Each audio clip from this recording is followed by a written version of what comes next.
નમસ્કાર દર્શક મિત્રો, મિરર ઓફ ધ વર્લ્ડ ન્યૂઝમાં આપ સૌનું હાર્દિક સ્વાગત છે। રાજ્યના ગૃહમંત્રી હર્ષભાઈ સંઘવી સમા ભરવાડ વાસ પાસે વિશ્વામિત્રી નદીમાં ચાલતી કામગીરીની સમીક્ષા કરી। રાજ્યના ગૃહમંત્રી હર્ષભાઈ સંઘવીનું સવારે રેલ માર્ગે વડોદરામાં આગમન થયું છે, તે બાદ તેઓ સમા ભરવાડ વાસ પાસે વિશ્વામિત્રી નદીમાં ચાલતી કામગીરીની સમીક્ષા કરવા પહોંચ્યા અને રેલવે સ્ટેશન ઉપર વિધાનસભાના દંડક અને રાવપુરાના ધારાસભ્ય પારૂલ શુક્લ, ધારાસભ્ય કેયુર રોકડિયા તથા પાલિકા કમિશનર, પોલીસ કમિશનર અને જિલ્લા કલેક્ટર દ્વારા તેમનું સ્વાગત કરવામાં આવ્યું। વિશ્વામિત્રી પ્રોજેક્ટની કામગીરીની સમીક્ષા કરવા પહોંચેલા ગૃહમંત્રી હર્ષભાઈ સંઘવીને પાલિકા કમિશનર અરુણ મહેશ બાબુએ વિગતવાર માહિતી મેપ સાથે સમજાવી। આ તકે મેયર, સ્ટેન્ડિંગ ચેરમેન સહિતના પાલિકાના પદાધિકારીઓ હાજર રહ્યા। વિશ્વામિત્રી પ્રોજેક્ટની કામગીરી નિહાળીને રાજ્યના ગૃહમંત્રી હર્ષભાઈ સંઘવીએ મીડિયા સાથેની વાતમાં કહ્યું કે વિશ્વામિત્રી પ્રોજેક્ટને તાત્કાલિક કઈ રીતે શરૂ થાય તે માટે મુખ્યમંત્રી સાથે ચર્ચા કરાઈ હતી। મુખ્યમંત્રીએ તાત્કાલિક વડોદરા પ્રવાસ દરમિયાન વિશ્વામિત્રી પ્રોજેક્ટ માટે બેઠકમાં પ્રતિનિધિઓને આશ્વસ્ત કરવામાં આવ્યા અને 24 કલાકમાં કામગીરી ચાલુ કરવા માટે રાજ્ય સરકાર દ્વારા નિર્દેશ કરવામાં આવ્યા હતા। જે પ્રકારે લોકોને સરકારે પાલિકાએ વચન આપ્યું હતું, આવનારા વરસાદ સિઝન પહેલા પાલિકાના વિસ્તારમાં વિશ્વામિત્રી નદીની જે કોઈ કામગીરી છે તે ચાલુ કરીને પૂર્ણ કરવામાં આવશે। આજે પ્રોજેક્ટના રિવ્યૂ માટે આવ્યો છું, હમણાં સાઇટ વિઝિટ કરી છે, ત્યારબાદ પ્રેઝન્ટેશન થશે। 24 કિલોમીટરના વિસ્તારમાં કામ કરવાનું છે। હું વડોદરા પાલિકાની ટીમને અભિનંદન આપું છું। 100 દિવસમાં પ્રોજેક્ટ પૂર્ણ કરવાનું વિચાર્યું, તે માટે અલગ અલગ બેઠકો થઈ પ્લાનિંગ કરીને કામ શરૂ કરી દીધું હતું। વડોદરા શહેરમાં ભારે વરસાદના કારણે પૂરની પરિસ્થિતિનો વડોદરાના નાગરિકોએ સામનો કર્યો। શહેરના ચૂંટાયેલા પ્રતિનિધિઓએ અને અમે સૌએ વિશ્વામિત્રી નદીનું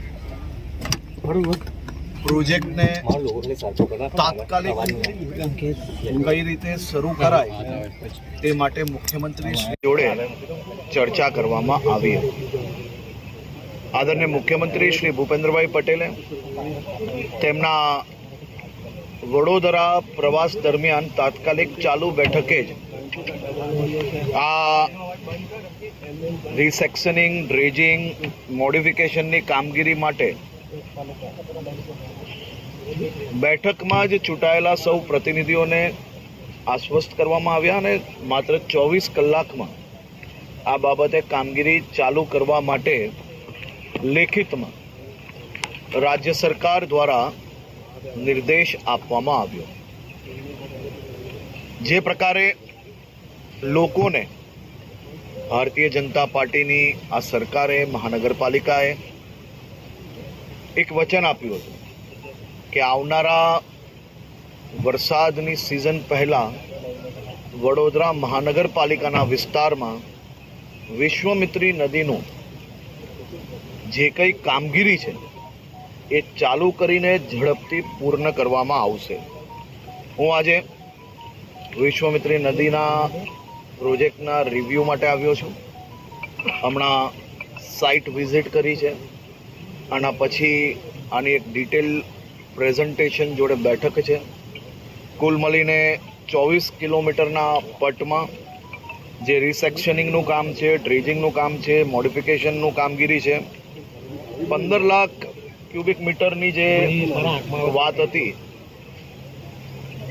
હું વડોદરા મહાનગરપાલિકાની આખી ટીમને અભિનંદન આપું છું કે 100 દિવસમાં આ પ્રોજેક્ટ પૂર્ણ કરવાનું વિચાર્યું અને 100 દિવસમાં આ પ્રોજેક્ટ કઈ રીતે પૂર્ણ થઈ શકશે તે માટે અલગ અલગ સ્તર પર અનેકવાર બેઠકો થઈ, ચર્ચાઓ થઈ, એના પ્લાનિંગના માધ્યમથી એ કામગીરી ચાલુ કરવામાં આવી છે। આજે વડોદરાના સૌ નાગરિકોને જણાવતા મને આનંદ થાય છે કે માત્ર 45 દિવસમાં 50% વધારે કામગીરી પૂર્ણ કરવામાં આવી છે। દરરોજનું ટાર્ગેટ હતું 1% કામ। 15 લાખ ક્યુબિક મીટરની જે વાત હતી એમાંથી 7.5 લાખથી વધારે કામગીરી પૂર્ણ કરી લેવામાં આવી છે, જે ખૂબ મોટી સફળતા છે। અને આ જ પ્રકારે આ કામગીરીને વધુ ઝડપથી આવનારા દિવસોમાં કઈ રીતે ચલાવી શકાય તે માટે એક બેઠકનું આયોજન આજે વડોદરા ખાતે કરવામાં આવ્યું છે અને આની ડિટેલ બેઠક પૂર્ણ થયા પછી આપ સૌ લોકો જોડે જરૂરથી અમે ચર્ચા કરીશું।